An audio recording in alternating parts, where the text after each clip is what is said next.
I have a confession to make. I am a writer. I write on Forbes, I write on LinkedIn, I have a newsletter. And I know you too. You have a really great newsletter called Yeah. Career Companion with a lot of Yeah. followers.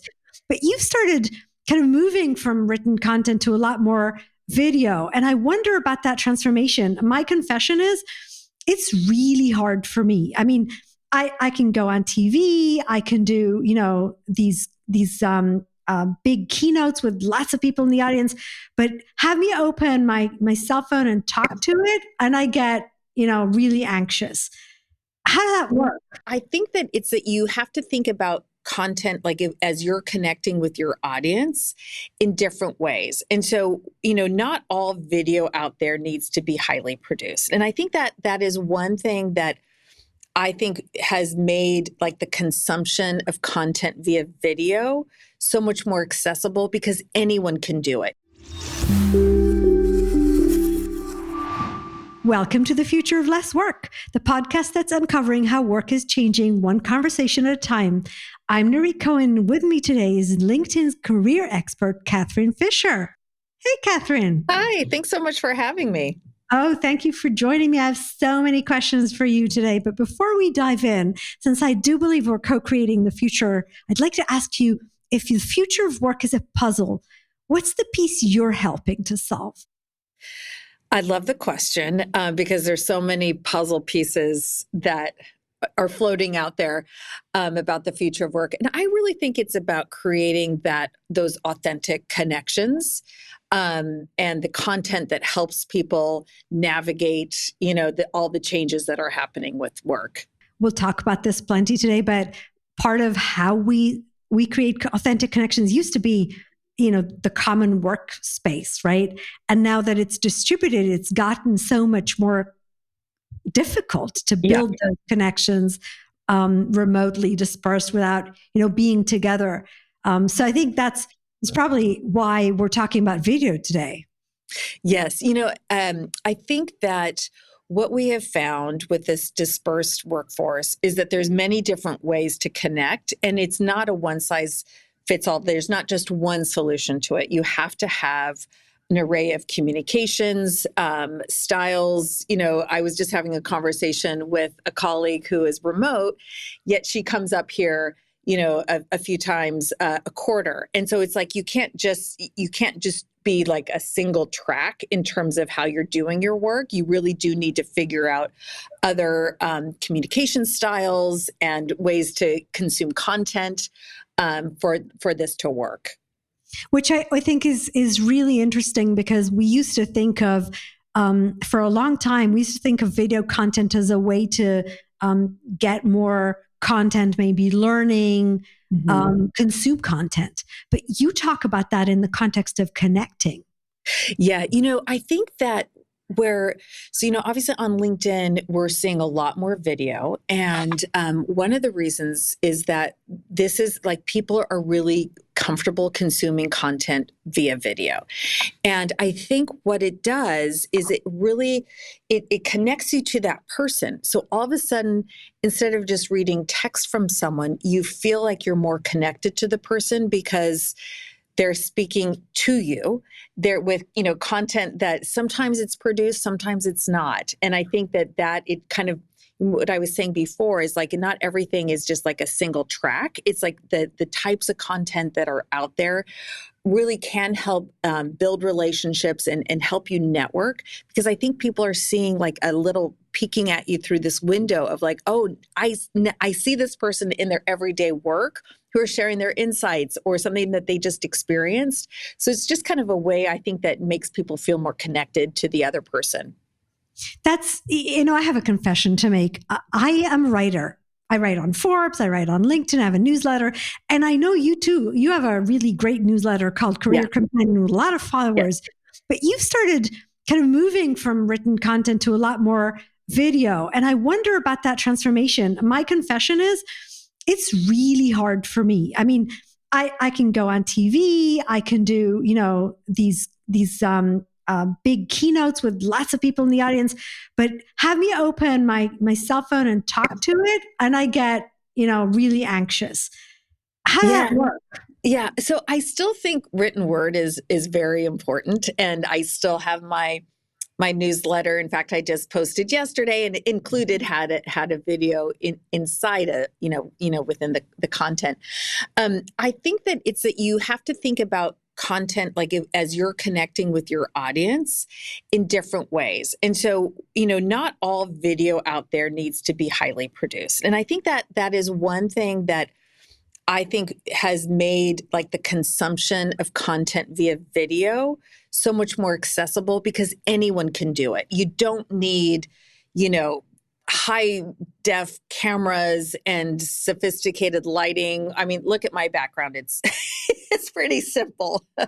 I didn't have my hair and makeup done, right? So it's really easy, I think, to be able to create that content. I think that when I look at like the newsletter that I produce, that, it takes a while, right? Like writing well, it's a process and you have to think through, okay, how many drafts do I write, et cetera? And you want to make sure like, okay, what is the cadence of it and everything? And what I like about these short form videos is that sometimes I'm like, I have this kind of idea, or I get a comment on something, someone from my network asks me a question and I could go in and just quickly snap a video and post it. And I think that also, where people don't expect everything to be super polished. So you don't have to be thinking like every word has to be perfect. In fact, I think I think the reason why it feels more authentic is because people are okay if you stumble over your words or take a while. You don't want to take too long to get to your point, but like you don't have to be perfect. And I think it's not teleprompter, right? It's not, right. Write the text and read it. Exactly. And I think that's, so we even see a lot of CEOs now who are posting content, maybe like, right after earnings to like, walking from the big call, which is, much more, I don't want to say produced, but it is, there is a script and everything, but then it's kind of their personal, quick like recap of what we just talked about. And so it gives you that a different view into what a company's doing, what a leader's doing. And I think that it's really refreshing for people. That's really interesting because you're right. I started seeing senior leaders use this as almost like a company comms conversation that's gone to social media over video. Yeah.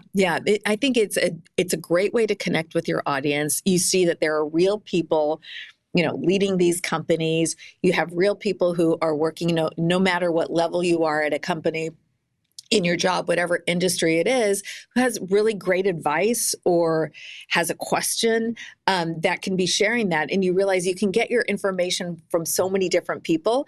And I think that I will say that anytime I post a video, I always get texts from friends, from my network. I get emails, et cetera. If I just do like a short form post in written, no, like I'll get comments on it, but no one's texting me saying, I really liked that short form, draft that you wrote, but they love the video. That's where I'm finding is that people are responding much more.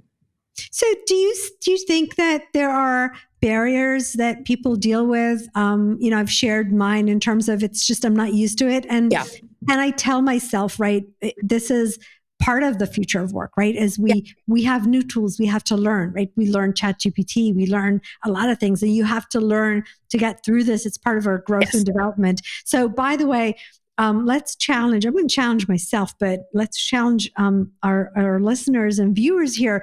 If you guys want to post your first short form video on LinkedIn and actually hashtag the future of less work, and we will share it, right? We will give you a high five and share it for having done that. And I'm going to do that. I promise. It's kind of my commitment here because I will share that there's a barrier for me. Do you have like ideas of how we can overcome them? Yeah. I think it is watching other videos where you really enjoy the content.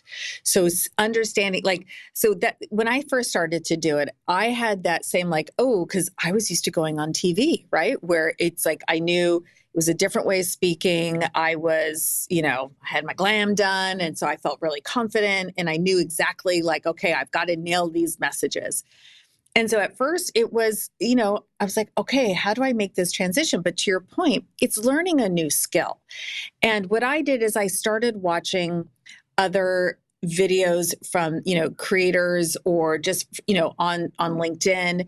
And you don't have to be like a creator, by the way, to create great content like this. I started seeing it in my feed from other people about what I really enjoyed and kind of this style. And I realized, people aren't watching the videos, critiquing you to see like how good you look on camera or how quickly did you get to the point. What they're looking for is really valuable content, something that's going to help you in your job. And so when I do it, I like to call myself the one take wonder, even though it's actually not true, because I realize that no, I do a couple of takes. Yeah, I've actually seen a video that somebody did of you where they took all the different versions of the takes, right? So exactly. I saw the behind the scenes of that. Yes. So, which is a good call that you can have some, professional humor on LinkedIn. No, exactly. I was like totally exposed. I'm not a one take wonder. But what I find is that it is practice. Follow people and watch their videos to see what it is. For me, I always have the rule of if someone's going to watch this, are they going to learn something from it? Is it going to be valuable? And that's the truth, whether you're writing something or doing video. It's like, what is it that you want your audience to take away from this? And maybe your audience is a potential, hiring manager. So maybe it's not you're giving advice, but it's something that you just experienced or something that you just worked on, et cetera. So really think about who that audience is and just test it. Like the other thing is people, I think are I think we're now so used to seeing video. They're not, like I said, they're not expecting everything to be super polished. Okay. That's really kind of, it helps, right? What about length? Okay. What you want to do, I always say, is keep it under a minute. And the reason is that I think that people on, like in these social platforms, they're used to seeing content that gets to the point really quickly. And so keep it under a minute. And the biggest piece of advice is get what you want people to take from it out early. Because if they do, stop watching, but you have your most salient point at, 59 seconds, you may have lost your audience. So really focus on getting that really great content right away. A good piece of advice someone gave to me when I started doing broadcast work was, and I think the same applies to, video content on LinkedIn, is if someone's in the other room and they hear the TV and they hear you speaking, they want that first thing that you say so interesting that they walk into the room to watch it. And that's how I think about my videos. I want it to be so interesting that you want to pause and watch it. So have that framework. I think it'll really help. And do you think that it matters in terms of just kind of, is it professional? Is it what you have to convey a message, or is it also, I'm thinking back to the CEO coming out of an earnings call, right? Mm-hmm. The experience, because if you want to listen to the earnings call, you can go listen to the earnings call. How's that different, right? Yeah, I think it's really capturing the essence of whatever it was, like with an earnings call. Hey, this is the most important thing, or that we're excited about. And so it's kind of getting to the point really quickly. Something that I have found that content that does really well is like how I look at it. It's not about the clicks and the reshares, although that is important. It's the conversation that's important. It's that I look to see, when I look at the videos I've produced, there's one in particular that I think is a great example where I was talking about AI at work, and it was a more produced video, right? I had my pretty dress on, like it was, I knew what I wanted to say. Planned. It wasn't spontaneous. It was not spontaneous. Right. Yes. And, I had, planned exactly what I wanted to say, and I did a few takes, et cetera. And there was a comment once I posted in the, I posted the video, there was a comment with a question, And so I did a follow-up that was spontaneous, not produced, and that got a ton of engagement. So think of it as like it's a way to spark conversation, and then you can actually take the conversation that's happening in the contents, produce more content. That's how you really kind of get the engine moving. Right. And you're basically creating a conversation, and you're creating a community around whatever it is that you're speaking about, which I think is the essence here, right? I mean, it's another way to do that. What do you think of the digital twin idea? So, you have all this AI stuff. So basically, I'll write the text and have my digital twin say it. Oh, gosh, I've never been asked that question. I don't know. It's actually really interesting. I've been looking at that, and I wonder, because you do talk about authenticity and about sharing, and you have these tools now where you can basically take a picture, or not a picture, but a piece of video of yourself, and it reproduces the text. But that doesn't feel as authentic. So I've been wondering whether it's missing the point. Yeah, because I do think that there's something about seeing the person, taking the video, having like, it's a way that it feels more like you're building those authentic connections if you see the actual person. And I think that I think innovation is always exciting. So I think the way that you want to look at it is, how can this help? Like, are there ways, like if new tools are coming out, use it, but use it in a way that's authentic to you. So for example, I love AI. I use it all the time. It helps me with my my newsletter, but it's always the first draft. It's never the final. So I would say any innovation like that, always think of it in that way. It's like, maybe it'll help, but you still want to be you. You still want to have, your how you're coming across as being your authentic self. Yeah. Yeah. And I also saw you combine. So you're basically combining the written word with video, even when you post short post, not necessarily just a letter. Is that like text? Is that like a repetition of the text, or is it? Just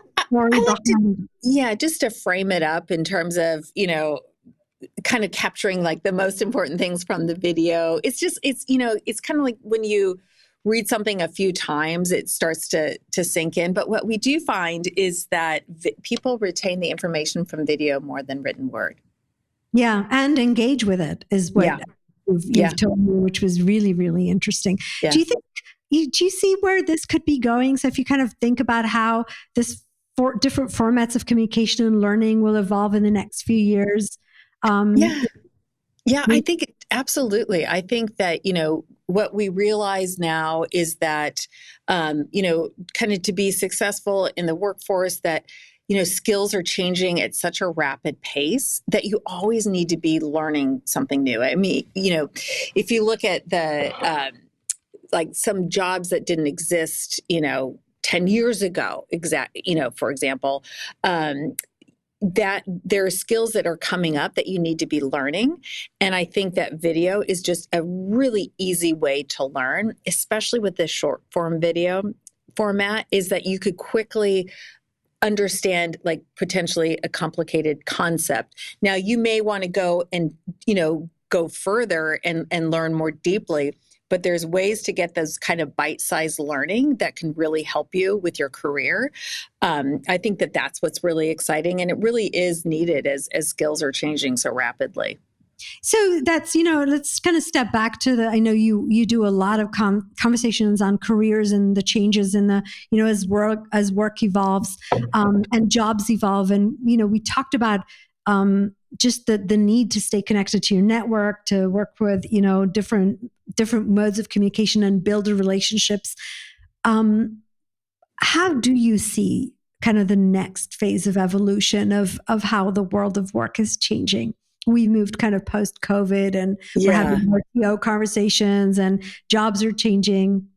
Yeah, I think it is about how do you maintain that network. It may not always be in person. So it is leveraging the platform that's available to you to do that. And I think that what we have realized in this, with COVID, when, not all industries, but many industries had to go fully remote, and then they started going back into the office, and recognizing that there's different ways to connect with people. I think that it's being comfortable that, you may, like, the way you connect with someone may feel different than it did 5 years ago. So maybe I'm not in the office every day, but I think that even just like doing Zoom calls or Teams calls, video conferencing has really changed how we connect with people. And I think it's the same thing on LinkedIn, right? I mean, video has really taken off. We launched the video tab in the spring of this year.